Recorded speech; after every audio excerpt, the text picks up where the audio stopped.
Good morning. Good morning sir. आज ये मुझे लगता है वेटिंग रूम का ये ऑप्शन रह गया इसमें, तो मुझे एडमिट करना पड़ रहा है बार बार आपको।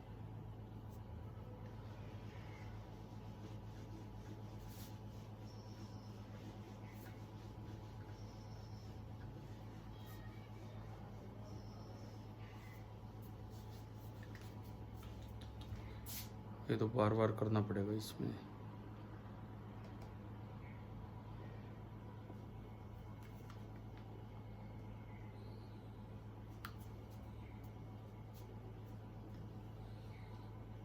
आप लोगों ने वो टॉपिक्स, खैर मैंने कहा था कि आप भेजना, किसी का कोई मैसेज आया नहीं खैर शाम तक। तो जो पहला जो टॉपिक जो अपना डिसाइड हुआ था, एक दो जो आपने कल ही बता दिए थे, that is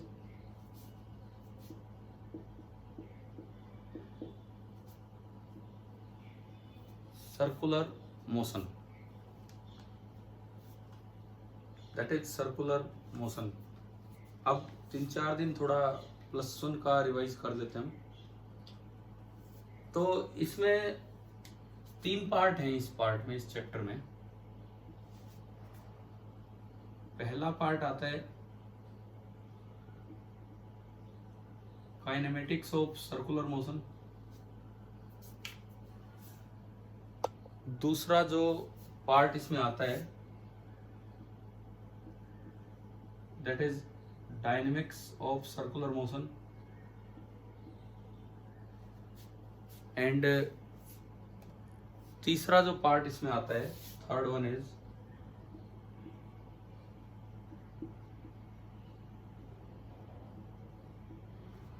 vertical circular motion. Third one is vertical circular motion. पहला पार्ट है काइनेमेटिक्स ऑफ सर्कुलर मोशन, दूसरा है dynamics of circular motion, and third one is vertical circular motion. आपके पास +1 के नोट्स तो है ना सर्कुलर मोशन के, 11वीं क्लास के? Yes sir. है ना, तो थोड़ा वो भी साथ लेके बैठे तो अच्छा रहेगा। चीजें मतलब कुछ रिवाइज भी होंगी, कुछ नहीं भी सीख पा रहे होंगे। काइनेमेटिक्स ऑफ सर्कुलर मोशन, ये वाला जो पार्ट है काइनेमेटिक्स ऑफ सर्कुलर मोशन, ये वाला जो पार्ट है, इसमें देखो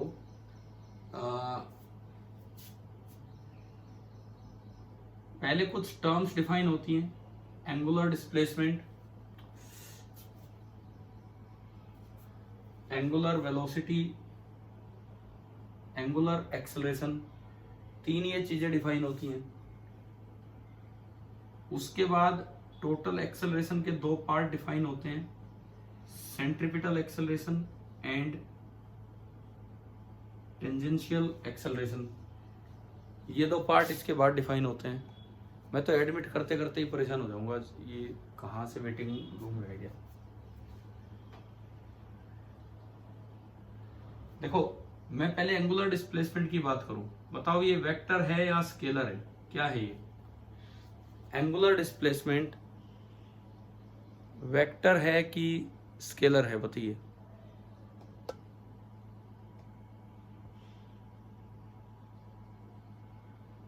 हाँ भाई, एंगुलर डिस्प्लेसमेंट वेक्टर है या स्केलर है? तो हमें पता होना चाहिए कि जो स्मॉल एंगुलर डिस्प्लेसमेंट है, very small, this is a vector. लेकिन जो फाइनाइट एंगुलर डिस्प्लेसमेंट है, दिस इज अ स्केलर। थोड़ा ध्यान है आपको, ये चीजें ऐसी थी और क्यों थी?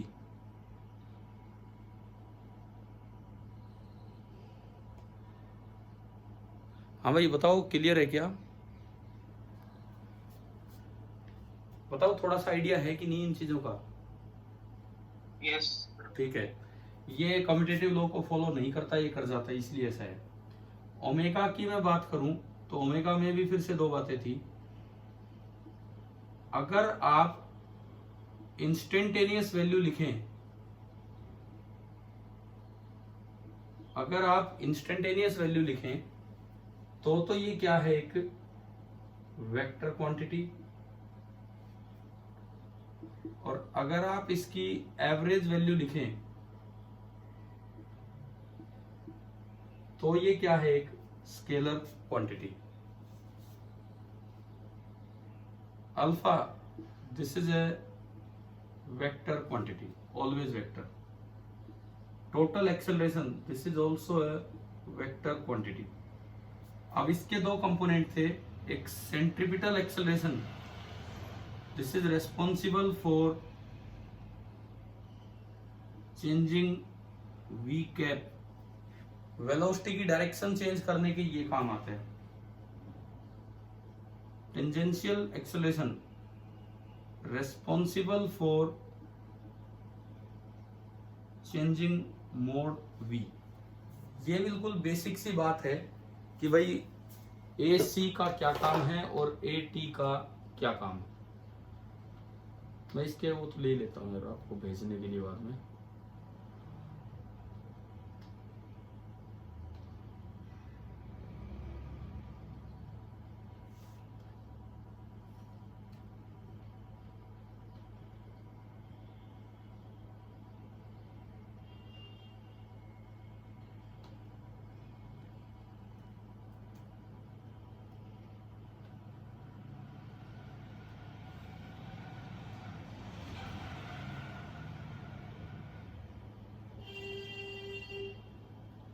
कोई और तो वेटिंग रूम में नहीं है ना अभी, 29 पार्टिसिपेंट्स। ठीक है चलो।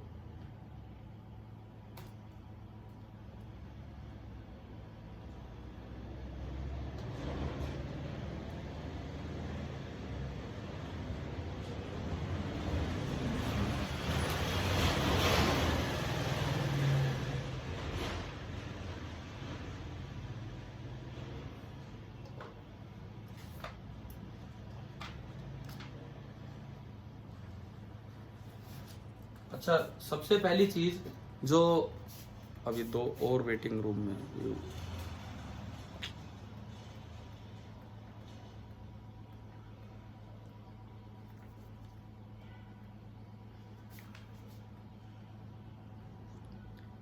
यार बच्चे आए जा रहे हैं और मुझे वेटिंग रूम का यूज करना पड़ रहा है बार बार। हाँ भी देखो, कुछ बच्चे अभी जुड़े हैं वो भी ध्यान दे, कुछ बच्चे जो अभी जुड़े हैं वो अभी ध्यान दीजिए इधर।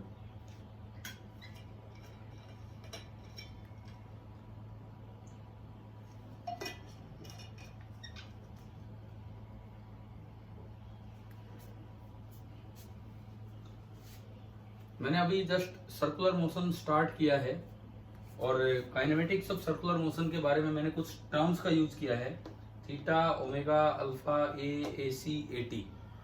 अब इसमें हमने कुछ फॉर्मूले भी बनाए होते हैं जिनसे हम ए सी, ए टी निकाल पाते हैं। किस तरह से, देखो वहां से शुरुआत करते हैं। पहली बात, इनमें जो रिलेशन होता है, बहुत डायरेक्ट क्वेश्चन आ सकता है, थीटा दिया हो as a function of time और ओमेगा पूछ ले तो आपको ओमेगा कर लेना है सीधा सीधा क्या, D theta by D T. दूसरी बात, अल्फा निकालना हो तो आप अल्फा को लिख सकते हैं D omega by D T, या फिर एक और formula omega into D omega by D theta. अच्छा, इन सब के साथ अब थोड़ा मैं टेंजेंशियल और सेंट्रीपिटल की तरफ चलता हूं। कई बार क्वेश्चन इस तरह का मिलेगा, कई बार क्वेश्चन इस तरह का मिलेगा, देखिए जैसे कोई भी पाथ है, कोई भी पाथ है, इस वक्त पार्टिकल की वेलोसिटी दे दी आई कैप माइनस जे कैप मीटर पर सेकंड, और इस वक्त इसकी जो एक्सेलरेशन है वो आपको दी 2 आई कैप प्लस जे कैप मीटर पर सेकंड स्क्वायर, ये दे दिया। और ये एक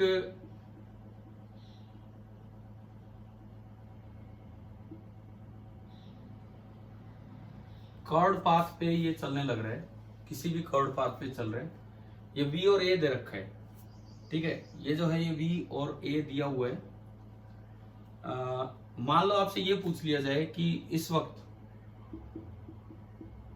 at the instant shown first part find rate of change of speed,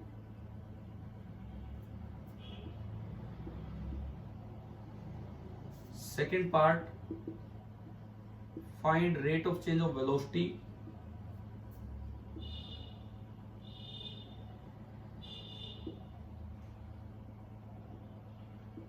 and third part find radial बोलिए या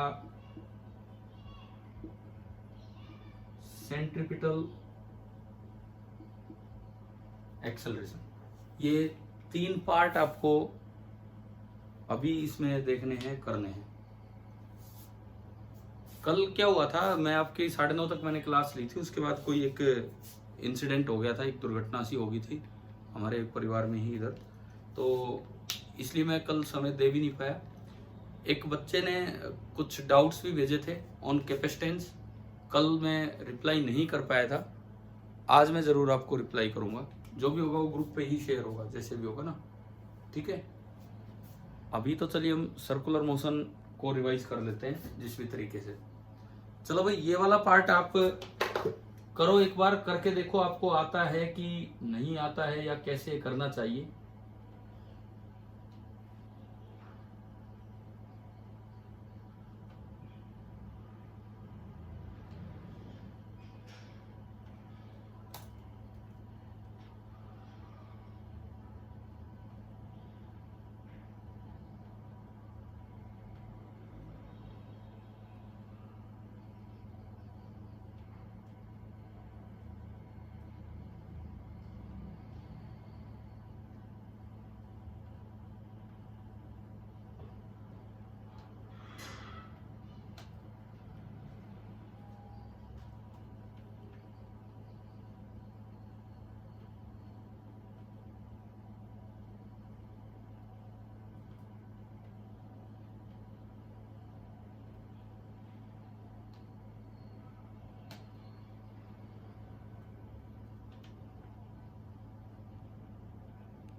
हमें बताओ ये आता है कि हमें किस तरह से करना था।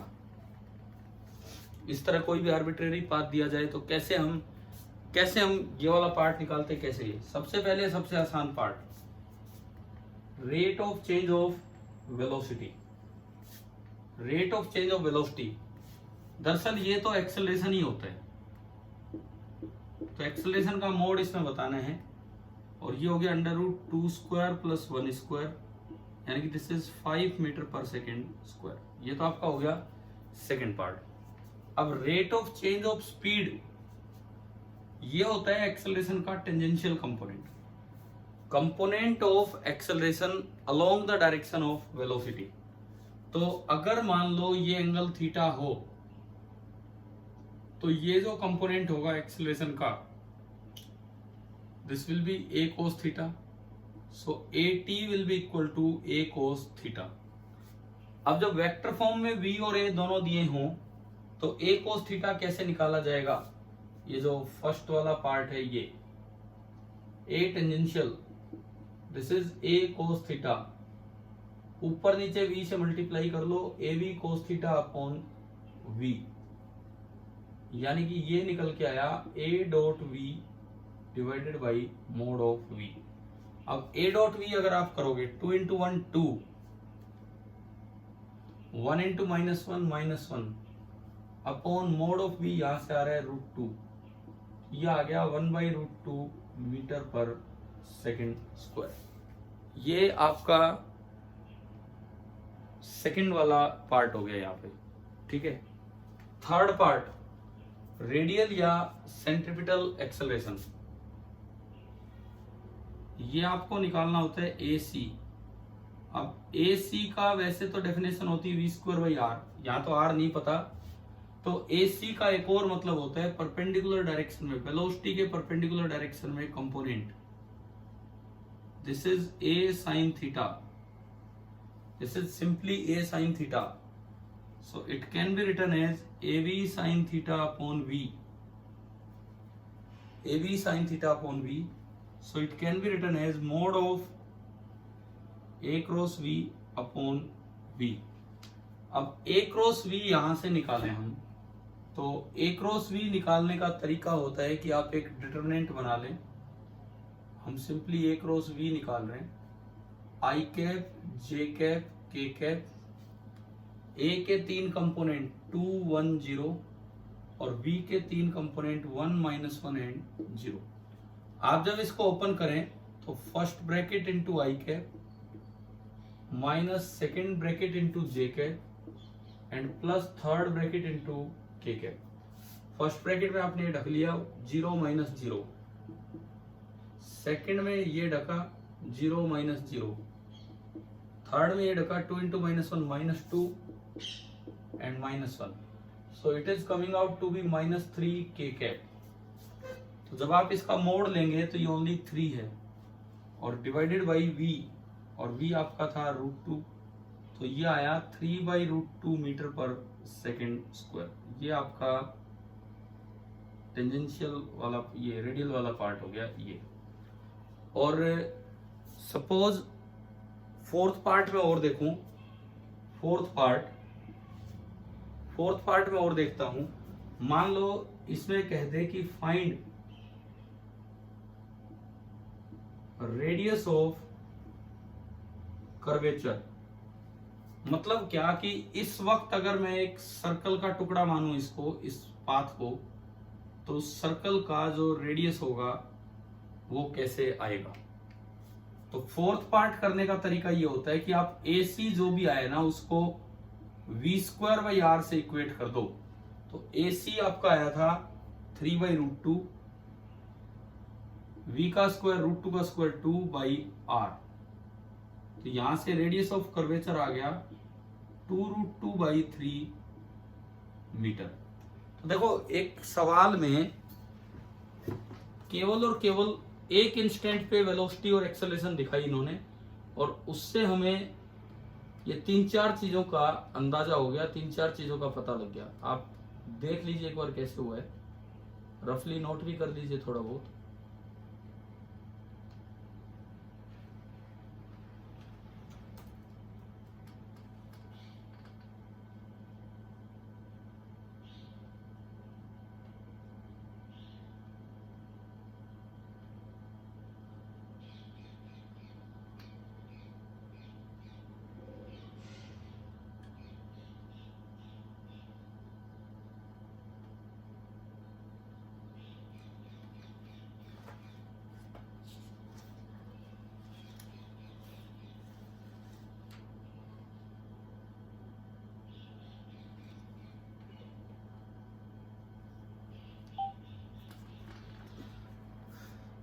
चले ना आगे बढ़े, अगर बहुत ज्यादा नोट नहीं कर रहे हो तो। एक बात बताओ, ये वाला पॉइंट क्लियर हो गया क्या? एक इंस्टेंट पे अगर आपको वेलोसिटी और एक्सेलरेशन दे रखे हो तो कैसे आप उस जगह से ये 3-4 चीजें कैलकुलेट कर पाएंगे? Yes sir. ठीक है,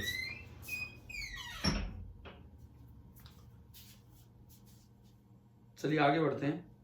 मिटा दूं इसको? काम कर लेना, आज दोबारा क्लास के लिए मैं दोबारा जूम लिंक बना के भेज दूंगा अभी इस क्लास के जस्ट बाद, क्योंकि इसमें बार बार वो एंटर करना पड़ रहा है मुझे वेटिंग रूम में। ये जैसी ये क्लास खत्म होगी मैं एक और लिंक सेंड कर दूंगा, उससे आप ज्वाइन कर लेना।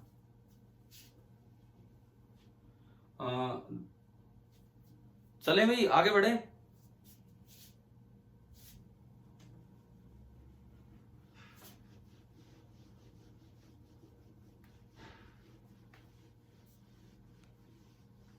मतलब ये तो हमने एक तरीका सीखा कि एक इंस्टेंट पे किसी पाथ में एक इंस्टेंट पे अगर एक्सेलरेशन और वेलोसिटी दे रखे हों तो कैसे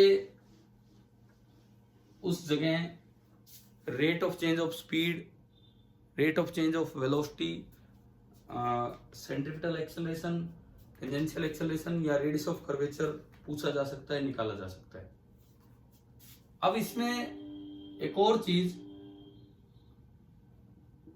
कई बार ये पूछ लिया जाता है या जरूरत पड़ती है रिलेटिव एंगुलर वेलोसिटी की।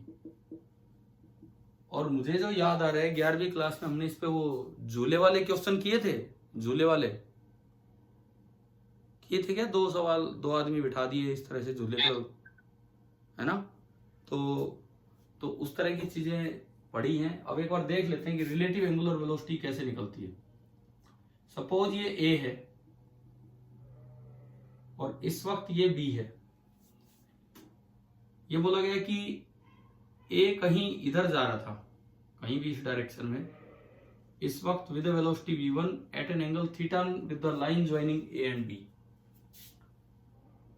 मे बी बी कहीं इधर जा रहा हो v2 वेलोसिटी के साथ और इस लाइन के साथ एंगल θ2, और इस वक्त दोनों के बीच का गैप है l। आपसे रिलेटिव एंगुलर वेलोसिटी भी पूछी जा सकती है या velocity of approach, velocity of separation, ये भी पूछी जा सकती है। रिलेटिव एंगुलर वेलोसिटी भी पूछी जा सकती है या velocity of approach, velocity of separation. देखते हैं। देखो आप क्या करो, ए बी लाइन के अलोंग दोनों की वेलोसिटीज के कंपोनेंट कर दो, ए बी के अलोंग और परपेंडिकुलर डायरेक्शन में। तो ये वाला कंपोनेंट आया v1 cos θ1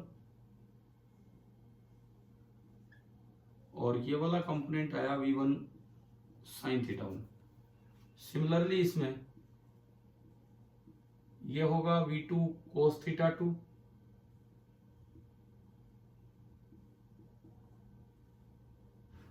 और ये होगा v2 sin θ2। इस तरह से अगर आपको बताना हो velocity of approach of A towards B, तो बताओ क्या होगा? Velocity of approach of A towards B, A B line के परपेंडिकुलर डायरेक्शन में जो कंपोनेंट है उनको छोड़ दीजिए, अलोंग द लाइन आप कंपोनेंट देख लीजिए, और अलोंग द लाइन में अगर ए अप्रोच कर रहा है तो ए की वेलोसिटी ज्यादा मानिए, बी की कम, तो ये बनेगी v1 cos θ1 minus v2 cos θ2, ये बनेगा। अगर मान लो आपको निकालना हो angular velocity of A with respect to B, angular velocity of A with respect to B, तो ऐसे में आपको क्या करना पड़ेगा? बी का परपेंडिकुलर कंपोनेंट खत्म करना होगा। थोड़ी देर के लिए आप इनको तो भूल ही जाओ अलोंग द लाइन। बी का परपेंडिकुलर कंपोनेंट खत्म करने के लिए v2 sin θ2 ऊपर जोड़ दिया, तो जो इसमें जुड़ेगा वो इसमें भी जुड़ेगा, और इसमें v1 sin θ1 पहले इधर था, तो अगर ये रुक जाए तो इसमें इधर की तरफ परपेंडिकुलर डायरेक्शन में बहुत ज्यादा वेलोसिटी होगी और इसको ये यूं घूमता नजर आएगा, यूं घूमता नजर आएगा। इसको इस वक्त बी को ए यूं घूमता नजर आएगा with some angular velocity omega A B, और ओमेगा ए बी का तरीका है परपेंडिकुलर डायरेक्शन में कितनी वेलोसिटी नजर आ गई है डिवाइडेड बाई परपेंडिकुलर डायरेक्शन में कितनी वेलोसिटी नजर आ गई है डिवाइडेड बाई एल, ये जो लेंथ है। तो ये बनेगा v1 sin θ1 plus v2 sin θ2 divided by L, v1 sin θ1 plus v2 sin θ2 divided by L. ये आपने इसमें इधर की तरफ नेट वेलोसिटी देखी, ये एंगुलर वेलोसिटी। अगर डायरेक्शन की बात करें तो ये इनवर्ड है, इस वक्त ये वेलोसिटी इनवर्ड है। और सबसे मेन बात इस फॉर्मूले में ये होती है कि अगर आप एंगुलर वेलोसिटी ऑफ बी निकाले विद रेस्पेक्ट टू ए तो वो भी सेम आएगी और डायरेक्शन भी सेम आएगी, ना कि अपोजिट। ये इसमें मेन बात है। जो एंगुलर वेलोसिटी ऑफ बी है विद रिस्पेक्ट टू ए, वो ये भी सेम आएगी, मैग्नीट्यूड भी सेम आएगा और डायरेक्शन भी सेम आएगा, इस तरह से। ठीक है, आप एक बार देख लीजिए ये जो भी ये है।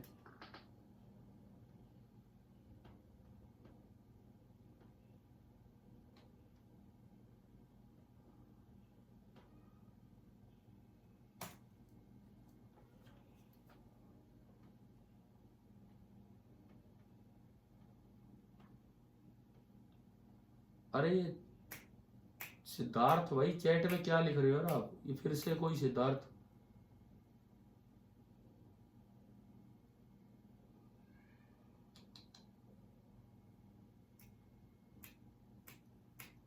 सिद्धार्थ तो अब इस क्लास का स्टूडेंट भी है, ऐसे थोड़ी पता लगता है।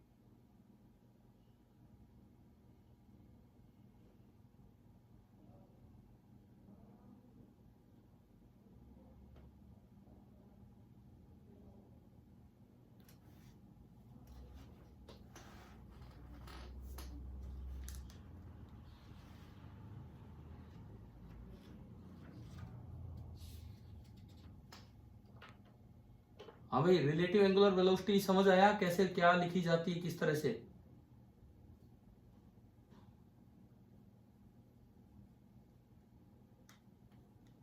बताओ एक बार, क्लियर है क्या? Yes sir. ठीक है, चले आगे बैठते हैं। इनमें मेन बात ये थी कि ए की बी के रेस्पेक्ट में वेलोसिटी निकालो, कि बी की ए के रेस्पेक्ट में, दोनों सेम है।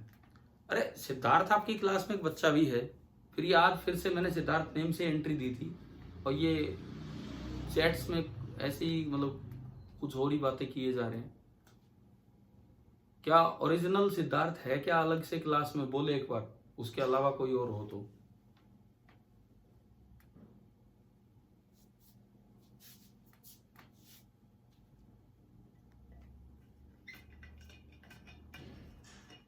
अब आप यूं बताओ, सिद्धार्थ राव हाँ नहीं है, पता नहीं है कि है।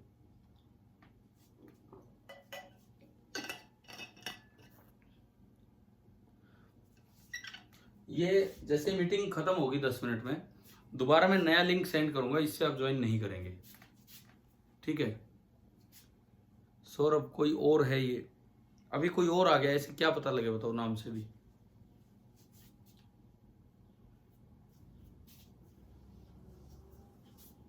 चलो देखते हैं, आगे बढ़ते हैं। इसके बाद देखो, V ओमेगा और R ये किसी भी कर्व पाथ में किस तरह से रिलेटेड होते हैं। जैसे सपोज एक सर्कुलर पाथ, अभी काइनेमेटिक्स पार्ट चल रहा है सर्कुलर मोशन का, काइनेमेटिक्स वाला पार्ट। सपोज इस वक्त ये पोजीशन वेक्टर है, रेडियस वेक्टर या पोजीशन वेक्टर, मान लो ये ऊपर की तरफ जा रहा है इस समय, वेलोसिटी ऐसे, और ओमेगा वेक्टर ऐसे है। तो अगर ओमेगा की डायरेक्शन की बात की जाए तो ये बोला जाएगा आउटवर्ड। अब आप बताओ कि अगर मैं इसमें बात करूं relation between V omega and R,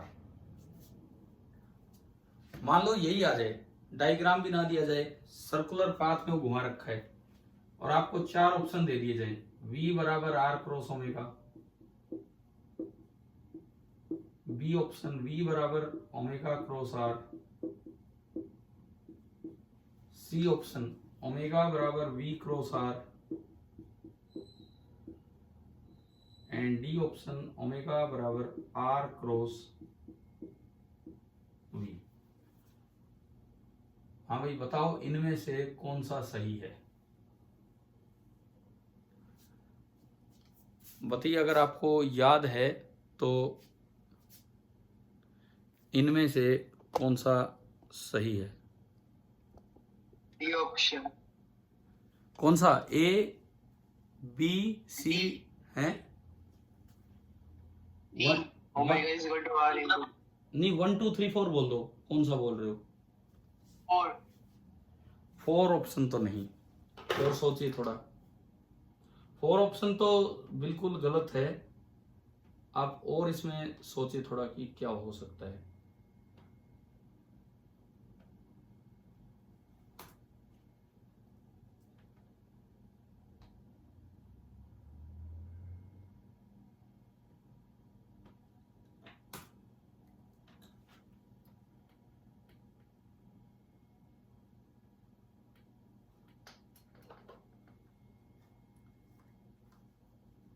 देखो, सबसे पहली बात, जो मैग्नीट्यूड्स में रिलेशन होता है वो ये होता है, v बराबर ओमेगा इंटू आर। मैग्नीट्यूड्स में जो रिलेशन होता है वो ये होता है, ये सिंपली यहां से आता है, L बराबर आर इंटू थीटा। तो L बराबर थीटा इंटू आर, जो एंगल टर्न्ड है, और डिफरेंशिएट करोगे तो आ जाएगा v बराबर ओमेगा इंटू आर। तो v बराबर ओमेगा इंटू आर से या तो ये हो सकता है या ये हो सकता है। अब इनमें से कौन सा होगा, क्योंकि देखो r और ओमेगा दोनों के बीच का एंगल 90 है, r आगे है ओमेगा बाहर है, तो r और ओमेगा दोनों के बीच का एंगल 90 है। अगर आप इसको ओपन करोगे तो मैग्नीट्यूड आएगा r ओमेगा साइन 90, इसको ओपन करोगे तो मैग्नीट्यूड आएगा ओमेगा r साइन 90। तो दोनों के दोनों ओमेगा r हैं, दोनों के दोनों ओमेगा r हैं, बट कौन सा सही है, अब आप राइट हैंड थंब रूल से पता लगाओ, और ये रिलेशन डायरेक्ट याद भी रखना है हमें। कौन सा सही होगा इनमें? Second option. सेकंड वाला। कैसे, देखो मैं दिखाता हूं, आर क्रॉस ओमेगा करते हैं, आर इधर है और ओमेगा बाहर है। अगर आप राइट हैंड थंब रूल लगाएंगे, आर पे हाथ रखा राइट हैंड, ओमेगा की तरफ गया तो अंगूठा नीचे आ रहा है, जबकि इस वक्त वेलोसिटी किधर है, ऊपर। ओमेगा बाहर है, आर आगे है, अगर आप ओमेगा क्रॉस आर करोगे तो अंगूठा भी ऊपर ही जा रहा है, यानी कि this is the right relation. तो हमें ये रिलेशन बिल्कुल याद रखना है कि वेक्टर फॉर्म में v angular velocity and radius of curvature में क्या रिलेशन होता है, ये एग्जैक्टली हमें याद होना चाहिए, भूल ना जाए, क्योंकि ये कई बार यूज होता है।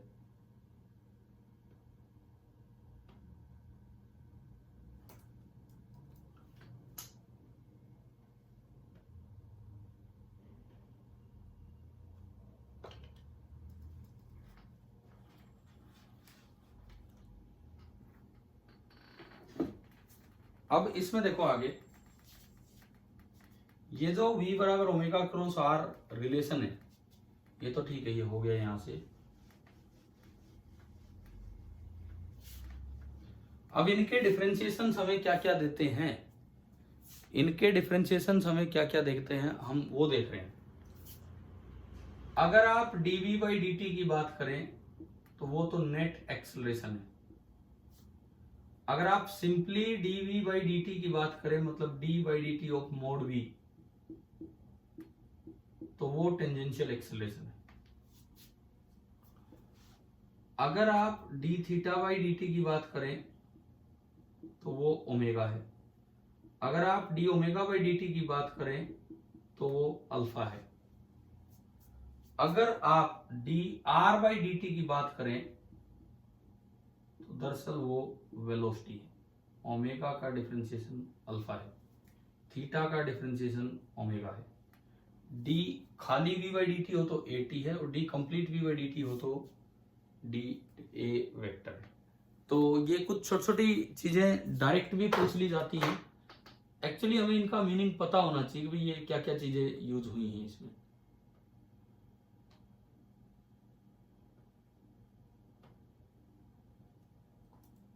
अब इससे अगर मैं एक्सेलरेशन का रिलेशन थोड़ा चेक करूं कि कौन सी एक्सेलरेशन किधर है, वो देखते हैं हम। देखिए, v बराबर ओमेगा क्रॉस आर, अगर आप इसको डिफरेंशिएट कर दें, डायग्राम हम फिर बना लेंगे, v बराबर ओमेगा क्रॉस आर, इसको डिफरेंशिएट कर दें विद रिस्पेक्ट टू टाइम,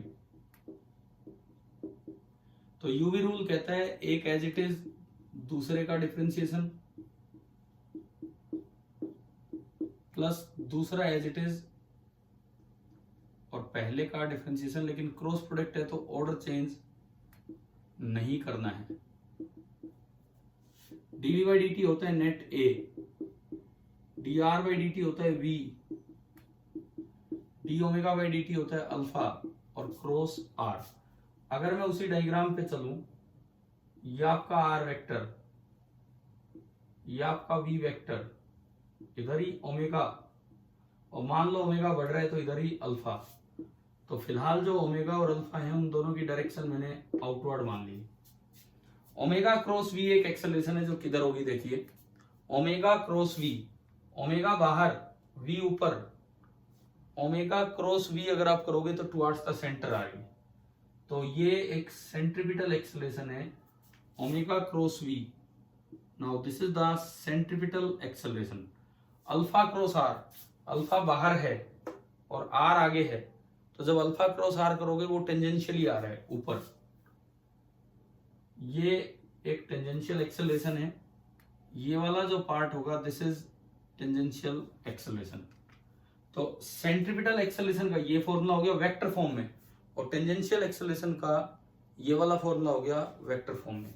हमें याद रखना चाहिए a centripetal is omega cross we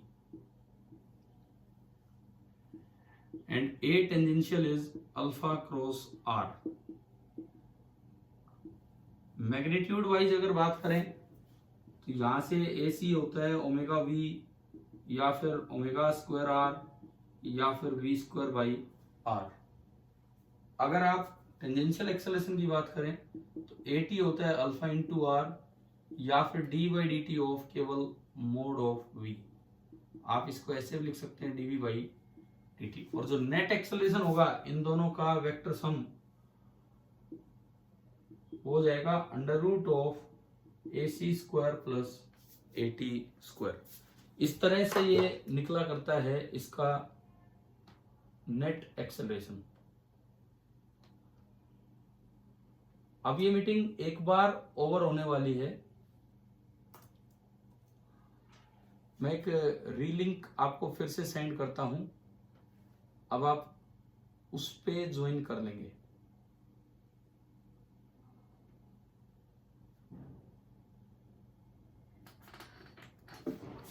ठीक है, हम दोबारा देखते हैं भाई।